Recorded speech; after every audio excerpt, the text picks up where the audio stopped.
26 millions d'euros de perdus en tout, ça c'est Reinvest24.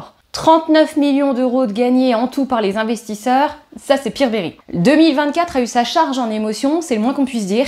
Bref, l'année vient de s'écouler, alors dans cette vidéo, je te propose de la passer en revue du point de vue crowdlending, histoire de préparer au mieux 2025 qu'on entame tout juste. On va voir les temps forts de 2024, on va prendre un peu de recul pour se faire une image du marché actuel. On va plonger un peu dans le détail des plateformes qui ont bien performé par opposition à celles qui se sont rétamées. Et puis je te proposerai une petite réflexion sur ce à quoi il faudra s'attendre sur l'année. Notamment si le crowdlending, ça vaut encore le coup d'y investir ou pas. Alors si tu me connais pas déjà, moi c'est Emmanuel. J'ai investi en crowdlending depuis à peu près 5 ans et ça me rapporte jusqu'à 12% par an. Sur cette chaîne, on fait un peu le tour de tout ce qui touche à l'investissement en crowdlending et je te partage mon expérience pour investir intelligemment dans cette classe d'actifs et gagner de l'argent tous les mois. Si tu veux voir mon portefeuille actualisé régulièrement, je t'invite à t'inscrire en bas, il y a un lien dans la description. Je te montrerai ma stratégie concrètement, surtout comment toi tu peux l'adapter facilement à ton profil. Alors le moins qu'on puisse dire, c'est que le marché du crowdlending en 2024 a été marqué par des performances contrastées. Certaines plateformes se sont joliment distinguées par leur succès, tandis que d'autres moins, voire pas du tout, mais vraiment pas. Et le tout dans un cadre réglementaire européen qui s'installe et qui pose des défis un peu à tout le monde. Les temps forts de 2024. Alors commençons par les plateformes qui ont fait le plus parler d'elles. J'ouvre la marche, pas sur une note positive, avec Estate Guru. La plateforme continue de lutter avec le recouvrement des prêts en défaut. Bon, en l'occurrence, 2024 n'a pas apporté de nouvelles vagues de défauts majeurs, heureusement j'ai envie de dire. Le volume de nouveaux prêts est resté très faible, signe d'une approche plus prudente de la plateforme, donc ça c'est bien. Cela dit, la conséquence directe, c'est le maintien d'un taux de défaut élevé. Alors déjà qu'avec la vague de défauts en 2023, il y a plein de gens qui ont lâché la plateforme parce qu'ils ont perdu confiance. Bon bah, le fait de voir des recouvrements traîner bien plus longtemps que prévu initialement, ça n'a pas arrangé la réputation de la plateforme, qui est vraiment pas au beau fixe. Et à l'inverse, s'il fallait citer une plateforme qui s'est super bien démarquée, en premier je dirais Peerberry. Pour le coup, cette plateforme-là a tenu ses engagements et elle a réussi à rembourser intégralement tous les prêts liés à la Russie et à l'Ukraine. Donc une très belle performance, surtout vu le contexte difficile.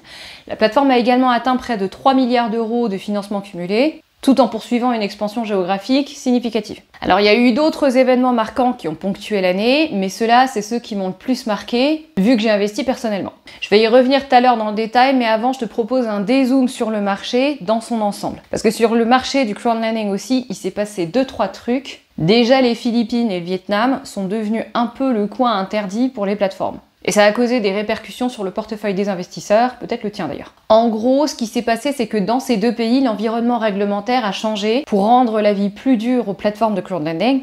Et du coup, ces plateformes se sont retrouvées obligées de sortir. Enfin, je veux dire de quitter les pays. Aux Philippines, c'est Twino qui a annoncé la fermeture de ses opérations en avril 2024, suivi par Via Invest à la même période. Au Vietnam, c'est encore Twino qui est parti l'année dernière, après Robocash, quoique Robocash avait déjà pris les devants l'année précédente. D'ailleurs, Robocash a aussi lâché le marché du Sri Lanka il y a quelques mois. Alors à part le fait que ceux qui avaient des fonds dans ces pays-là via Twino ou Robocash par exemple, ils se sont retrouvés face à un risque accru, ça permet aussi de voir quelle plateforme gère bien ce genre de risque géopolitique. Bon bah là par exemple, Robocash se distingue clairement mieux que Twino. J'y reviens aussi tout à l'heure. Et on retiendra aussi au passage que les marchés émergents asiatiques, pour le crowdlending, c'est pas la bonne combine. Donc si t'as encore de l'argent là-bas, sur une plateforme qui s'est pas retirée du marché, je te suggère vivement de réduire ton exposition et de surveiller tes placements concernés de près.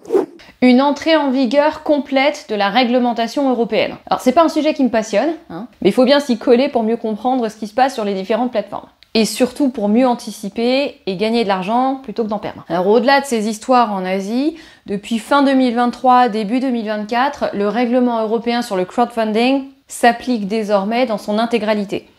L'idée de ce cadre réglementaire, c'est d'harmoniser les pratiques des plateformes de financement participatif à travers l'Union européenne, notamment pour renforcer la transparence et mieux protéger les investisseurs. En 2024, en Europe, il y a plein de plateformes qui ont obtenu une licence de crowdfunding ou de courtage.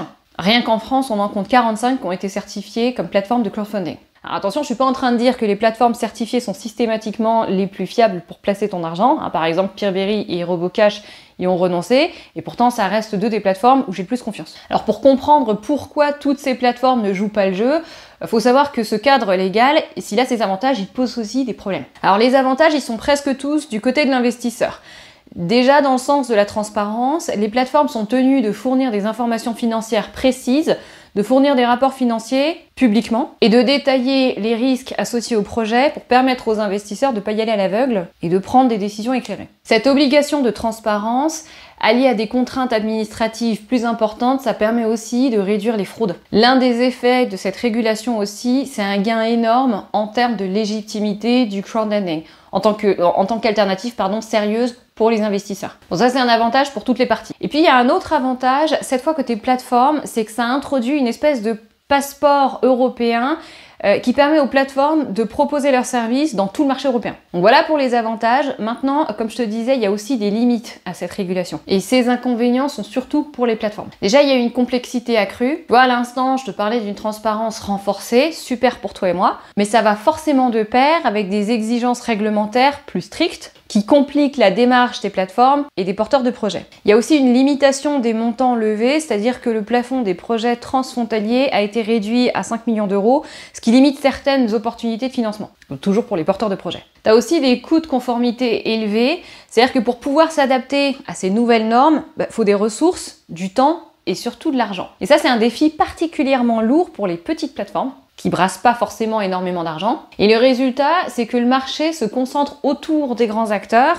Et du coup, je sais pas si tu as remarqué, mais on a eu bien moins de nouvelles plateformes apparues sur le marché. Un autre inconvénient de cette réglementation, c'est que les règles varient selon les types de crowdfunding, ce qui complique le travail des plateformes multimodèles. Enfin, il y a un dernier problème que pose ce cadre, et pour le coup, ça nous touche directement toi et moi, c'est le spectre du cash drag. Certaines plateformes peinent à proposer suffisamment de prêts pour satisfaire la demande croissante des investisseurs tout en restant dans les clous, et donc tu te retrouves avec du cash drag.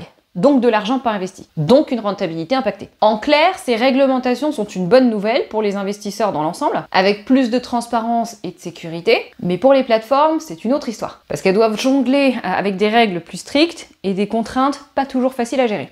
Cartographie des secteurs phares. Alors on va faire un petit tour des domaines les plus populaires pour investir en crowdlending. Les prêts personnels, où tu peux investir via des initiateurs de prêts, genre Peerberry ou Mintos, même s'il y a un peu moins d'offres qu'avant chez les gros prêteurs, ça reste un secteur dominant. En Europe, j'entends. L'immobilier, pareil, là ça a un peu tangué ces dernières années, mais les projets résidentiels et commerciaux continuent de susciter beaucoup d'intérêt. Des plateformes en France et plus largement en Europe, il y en a pléthore. On peut citer en exemple Anaxago ou La Première Brique, beaucoup plus abordable. Les énergies renouvelables qui a priori vont prendre de plus en plus de place sur le marché et donc dans nos portefeuilles. Et puis les prêts agricoles et plus généralement les prêts commerciaux attirent aussi plein de monde. Moi pour les prêts agricoles j'ai des billes chez Land et pour les prêts commerciaux plus larges, Debitum c'est une bonne référence. Les meilleures et les pires plateformes de 2024. Bon là j'aborde pas juste celles où j'ai des billes mais aussi celles susceptibles de t'intéresser. Et là je vais juste te les énumérer parce qu'il y en a quelques-unes quand même. Et pour le détail, pour chacune d'entre elles, je te mets le lien en description de l'article où je plonge dedans de manière bien plus exhaustive. Alors parmi ces plateformes qui ont bien performé cette année, t'as Bondora, Debitum, Land, Robocash et puis évidemment Peerberry. Ça c'est pour celles où j'investis personnellement. Et puis à côté de ça, t'as aussi Via Invest, Income Marketplace, CrowdPay, Esketit et Swapper. Ça, c'est des plateformes que j'ai un peu dans le viseur. À l'inverse, parmi les plateformes les plus décevantes, t'as Estate Guru, alors j'en ai parlé au début de cette vidéo, Reinvest24, qui est carrément en train de couler, et Heavy Finance, qui commence à vaciller avec un taux de défaut qui grimpe. Alors encore une fois, tout le détail, tu l'as dans l'article en description. Et puis t'as des plateformes au bilan, je dirais, mitigé. Mintos reste la plus grande plateforme de crowdlending d'Europe, mais ses performances sont pas au top. Avec 143 millions d'euros de recouvrement, elle a presque pas réduit son portefeuille de défauts cette année. Mais à côté de ça, la plateforme s'est beaucoup développée en proposant plein de nouveaux services. Après, t'as Lender Market qui a traversé l'année 2024 avec des remboursements au compte-gouttes. Et malheureusement, la plateforme n'a pas changé sa manière de traiter ses investisseurs avec notamment des paiements en attente qui restent opaques. J'avais fait une vidéo où j'analysais la plateforme et où je t'expliquais pourquoi je me vois pas y investir dans un avenir proche. Tu peux la voir ici. Je te la mettrai aussi en description. Par contre, il y a un point positif puisque Lender Market vient d'annoncer son obtention de la licence européenne de crowdfunding. Donc à voir, on verra peut-être des progrès notables en matière de transparence. Ce serait pas pour nous déplaire. Et puis il y a Twino, pour qui l'année 2024 a été marquée par des hauts et des bas. Alors d'un côté, la plateforme a enregistré une belle croissance avec plus d'1,2 milliard d'euros de prêts émis depuis sa création et avec une diversification de son portefeuille dans les projets immobiliers. Cela dit, le bilan global reste quand même mitigé avec des défauts de paiement qui ont augmenté d'environ 5,5%, notamment à cause d'un retrait tardif au Vietnam. programme. Marché à problème, comme je te disais tout à l'heure. Et puis une communication de crise aussi vachement pauvre. Pas top pour la confiance des investisseurs. Les perspectives pour 2025. Alors, principalement avec le renforcement de la réglementation européenne, on est parti pour voir se poursuivre la concentration des gros joueurs et je m'étonnerais pas de voir des problèmes survenir pour les plus petites plateformes. De manière un peu plus globale, selon des études récentes, le marché du crowdlending devrait croître de 39% d'ici à 2028 pour dépasser les 750 milliards de dollars. Autre détail que je sais pas trop comment le prendre, c'est la baisse envisageable des taux d'intérêt pour les emprunteurs. Ce qui est super pour stimuler la demande de ce côté et donc le volume de prêts disponible à l'investissement pour nous derrière, mais ça peut signifier aussi une baisse de la rémunération côté investisseur. Et d'ailleurs, si cette perspective se confirme, au bout d'un moment, on pourrait se retrouver obligé de se poser la question de la pertinence de l'investissement en crowdlending, je veux dire en termes de rapport entre le risque et le rendement. D'ailleurs, Pierre Berry vient justement d'annoncer une nouvelle baisse de ses taux. Bref, un aspect à surveiller. Et je reviens vite fait sur cette histoire des marchés émergents asiatiques, vu ce qui s'est passé au Vietnam et aux Philippines, et vu la dernière action de Robocash au Sri Lanka, cette région-là sera sûrement à surveiller de près si tu y as des fonds. L'essentiel à retenir. Bon, j'ai raconté plein de trucs et encore j'ai essayé de faire court, mais s'il fallait retenir que quelques points, je dirais concernant les plateformes, Pierre Berry et Debitum sont probablement au top des hits de 2024, à l'inverse des Tech Guru et Reinvest24 qui ont fait un gros bid. Quant au leader Mintos, le bilan est assez mitigé. Comme d'hab, celui-là, soit on adore, soit on déteste. Les marchés émergents asiatiques sont à surveiller de près, parce que le moins qu'on puisse dire, c'est que ça sent pas bon. Le nouveau cadre légal européen a changé la donne et a posé de vrais challenges aux plateformes, et clairement, les gros joueurs sauront mieux s'adapter que les petits. Ma stratégie crowdlending pour 2025.